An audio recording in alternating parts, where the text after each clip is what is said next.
Good,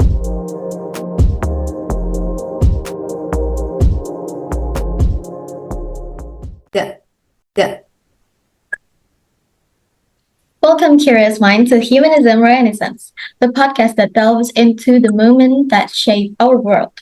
Today, we embark on a journey to a vibrant and transformative era, the Renaissance, a time of artistic brilliance, scientific curiosity, and a profound shift in how humanity saw itself.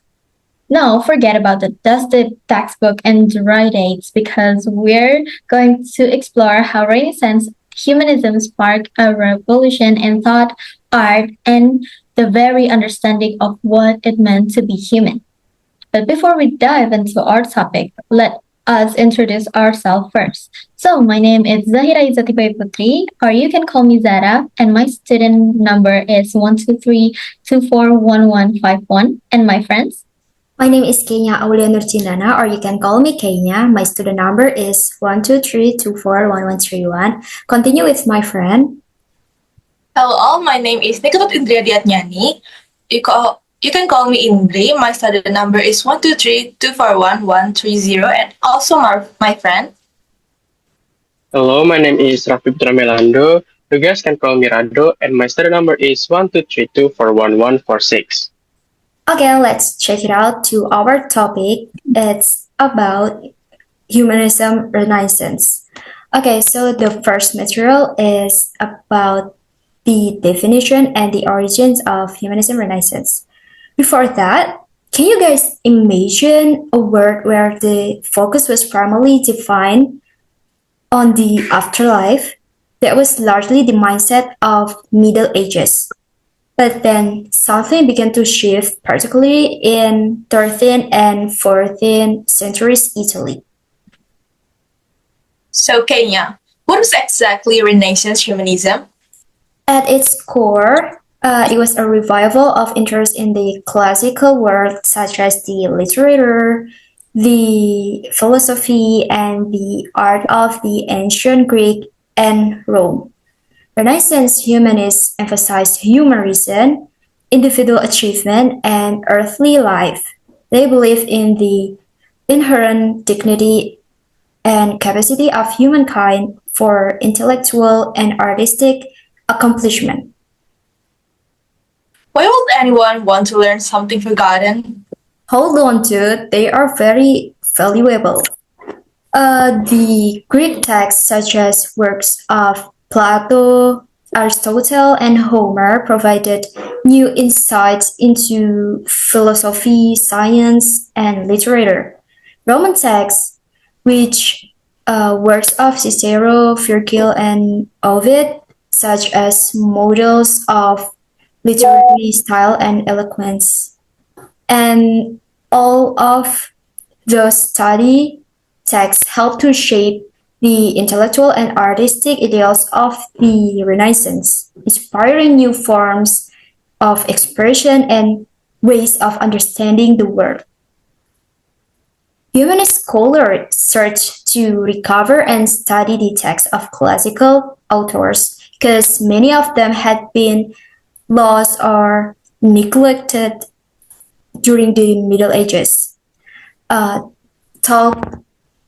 about of its history after the fall of Constantinople, especially in 1453. Many Greek scholars ran away from Byzantine Empire and brought the classical texts with them to Europe, especially in Italy. These were very welcome addition to the Latin texts scholars like Putra had found in monastic library. If you know, you know. Putra was a passionate collector and advocate of classical Latin manuscripts, which had been largely forgotten during the Middle Ages. He searched out and copied these texts, making them accessible to a wider audience and sparking a renewed interest in classical culture. So, the result by his effort in 1919, the works all of the major classical authors were available in print. Looking at these works as a whole, one idea which especially interested Renaissance thinkers was, virtue and excellence and civic duty.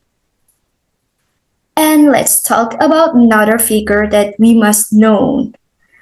So another figure is Erasmus. Erasmus is one of the most celebrated humanist scholar of his day. Erasmus believes that education was the answer for the Catholic Church problem. To this end, he compiled editions of classical authors and provided a new Latin and Greek translation of the New Testament. Erasmus, by his sharp and critical examination of original texts of two, by his sharp and critical examination of the original text to produce this, his textual analysis and current version and his interest in philology will be influential to another scholars Renaissance. And talk about his critique of the Church. Erasmus criticized the misinterpretation of Christianity by Church leaders and sovereigns. He also criticized the doctrine of predestination and the power that claimed by the papacy. There are another intelligent figure. His name is Sir Thomas More. The English scholar and statesman was one figure in this movement. A defender of the Catholic Church against the Reformists, he famously wrote Utopia in 1516 about an ideal society set on an imaginary island. More likely intended the work as a hidden intention in criticism of reign of Henry VIII England, but its radical presentation of a society where everyone works for the common goods and shares equally, and its success rang a note of recognition in the minds of humanist scholars elsewhere. The obvious link with Plato's Republic was another point of favor with the classical loving humanists. I think that's all about the definition and the origins of revival learning in humanism during the Renaissance. And let's talk about another thing. Is there any impact of literature on humanism Renaissance? Does anyone know? Okay, thank you, Kenya, for the wonderful explanation. So here I'm gonna tell about the impact of literature on human renaissance. So the first thing that I'm gonna explain is development of vernacular language. Okay, alright, so let's kick off things off with something we often take for granted, language. Back in the day, most literature was written in Latin, which meant only the fancy scholars and courts official could really enjoy it. But then humanism enters the chat, and writers start using vernacular language like Italian, English, French, and also known as the language that we usually talk in the street. So why is that a big deal? Okay, so it can be a big deal because it made literature accessible, and suddenly ordinary people could read poems, plays, and stories in their own language. And that made it easier to spread those juicy humanist ideas like the value of life, reason, and dignity. So it's pretty revolutionary, right? And the second thing that I'm going to explain is rise of secularism. Okay, now let's talk about what writers were actually saying. With humanism on the rise, literature shift from being super religious to something way more secular. Writers start diving into human experience like love, ambition, guilt, joy, and stuff that wasn't always tied to religion. Okay, so think of it like this. Before, literature was like a sermon. After humanism, it becomes more like a mirror. So it's like reflecting real human emotions and stories. And honestly, that's when literature start to hit differently. You could actually feel the character struggles. And the fun fact is, this is also the era where we start seeing more complex characters like they're flawed, they're emotional, and deeply human, and it all just sounds familiar. Yeah, it sounds familiar because it's the beginning of modern character development. And the last thing that I'm going to explain is exploration of individual identity. Okay, let's take it one step deeper. Okay, one of the biggest gift humanism gave is literature, and was the exploration of the self. Writers didn't just tell stories; they can explore who we are and makes us lead and how we grow. Characters weren't just heroes or villains anymore. They were people with fears, hopes, doubt, and dreams. And this was the humanism belief in action that everyone has the potential for growth and self-discovery. It's kind of like how we've all still trying to figure ourselves out today, right? So they are like a big relatable energy. Okay, so if we can wrap it up, humanism completely changed the way literature was written and read, from using everyday language to exploring real human emotions, to diving into the mystery of identity, and they made literature feel alive. And honestly, we are still feeling that impact today. Every novel that we read, and every movie script that we watch, and every story about finding yourself, it all goes back to this movement. And I think that's all that I can explain about impact of literature on humanity renaissance. And the next part is gonna be explained by my friend Zara. Wow, so we're connected to the past, yeah. And I was Yeah. wondering what happened to education at the time. Is it a change? So is it a change? Like humanism didn't just change book or a literature, like Arado said, but it also shook up the whole education system that we can still feel it, the impact until nowadays. Like before, most schools were run by the church and focused mainly on religious studies.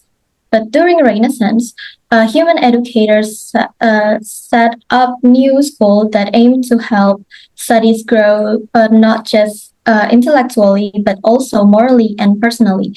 They wanted study to become curious, like thoughtful, and more active members of society. This school would follow the curriculum based on classic texts. Basically, they taught back the works of ancient Greek and Roman thinkers like Plato, Cicero, and Aristotle. Instead of memorizing religious texts, a student learn subject like grammar, rhetoric. Rhetoric is how to speak and write well, history and philosophy. These subjects were all part of what was called as studies humanities. The goal was to create well-rounded people to could think for themselves, like speak clearly and understand the world around them. Education become less about memorizing and more about thinking, asking questions, and forming your own opinion. Honestly, it's pretty similar to that what we think of today, right? Yeah, that was an amazing fact, Sarah. So, if Renaissance gave quite a big impact for the education, Yeah. Humanism didn't just shape the Renaissance, actually. It left a lasting mark that we feel. we still feel today.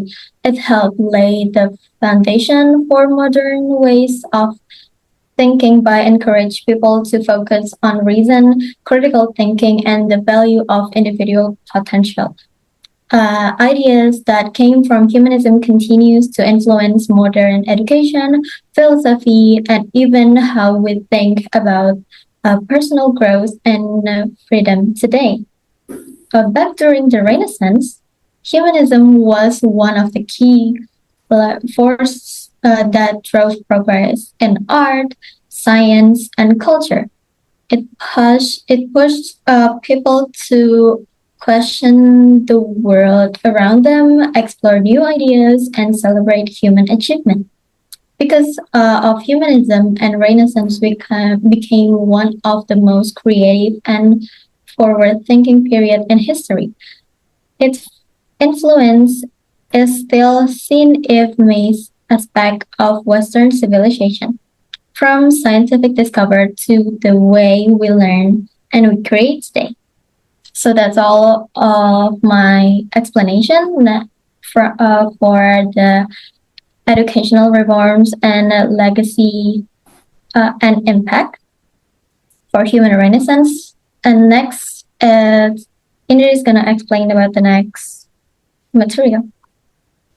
Okay, so thank you, Zara, for the amazing explanation. Now, let's explore the art of Renaissance. Let's dive into realism. Realism was huge. Artists like Leonardo da Vinci, Michelangelo, and Raphael focused on accuracy and depth, reflecting humanist ideals. They studied human anatomy, used perspective, and aimed for naturalism in this depicting everyday life. This approach also influenced sculpture, with masters like Michelangelo and Donatello creating lifelike works that conveyed powerful emotion. You guys must be imagining how the Renaissance focus on realism and perspective continue to impact art today, right? So, the attention to detail and pursuit of realism still inspire artists today. Attention to detail and pursuit of realism, no, sorry, technique like linear and atmospheric perspective remain fundamental. The Renaissance celebration of human experience also continues to influence art, making it relatable and impactful. During the Renaissance, sculptures saw a resurgence of classical ideals and a focus on realistic representation of the human form. This include anatomical accuracy, which is detailed study of human anatomy, led to more lifelike depictions. And the second one is naturalism, which is sculptors aim to capture the subtleties of human emotion and movement. And the last is classical influence, which is Renaissance sculptures drew inspiration from ancient Greek and Roman art.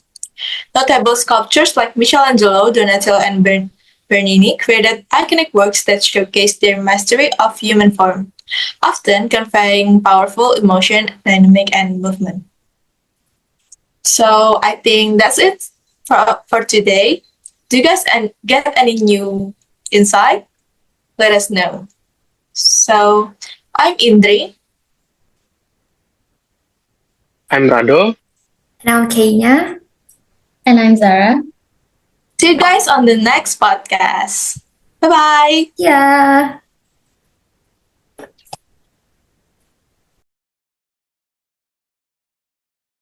Primarily on the divine, on the afterlife, that was largely the mindset of Middle Ages. But then something began to shift, particularly in 13th and 14th centuries Italy. So,